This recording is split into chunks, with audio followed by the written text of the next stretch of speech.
আমাদের কারোর বক্তব্যের সাথে কারোর বক্তব্যের মিল নাই। আমরা সবাই যে যার মতন কথা বলছি, অর্থাৎ এই মুহূর্তে আমাদের কাছে আসলে দেশের এবং জনগণের স্বার্থের থেকে দলীয় স্বার্থ গুরুত্বপূর্ণ।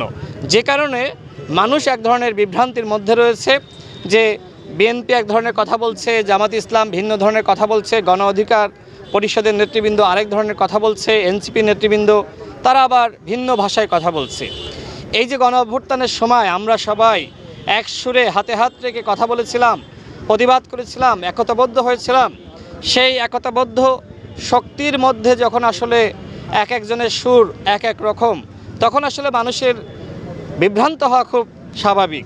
এই জায়গা থেকে আমরা গণ অভ্যুত্থানের সকল শক্তির কাছে আহ্বান রাখতে চাই যে আমাদের ভিতরে মতপার্থক্য থাকতে পারে, কিন্তু এই বাংলাদেশে যদি আগামী ফেব্রুয়ারি মাসে নির্বাচন না হয় সেক্ষেত্রে কিন্তু আমরা কেউ আসলে ভালো থাকতে পারবো না। এজন্য আমরা প্রত্যেকটা দলের কাছে আহ্বান রাখছি, আসুন আমরা আগামী ফেব্রুয়ারি মাসে যাতে নির্বাচন অনুষ্ঠিত হয় এই জন্য আমরা সবাই সরকারকে সহযোগিতা করি।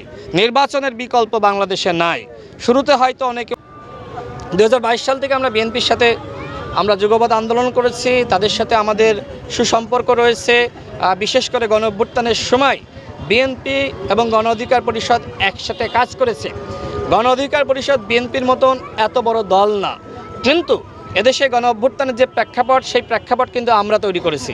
আমরা সবসময় আপোষহীন ছিলাম, লড়াই সংগ্রাম করেছি, যে কারণে এদেশের তরুণদের মাঝে, এদেশের সাধারণ মানুষের মাঝে আমাদের একটি জনপ্রিয়তা, গ্রহণযোগ্যতা রয়েছে।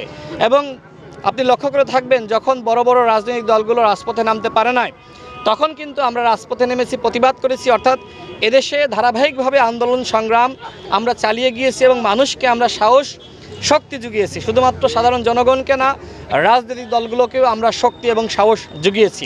2023 সালের 28 অক্টোবরের পরে আপনি নিশ্চয়ই দেখেছেন কিভাবে আসলে বিএনপির কার্যালয় অবরুদ্ধ করা হয়েছিল।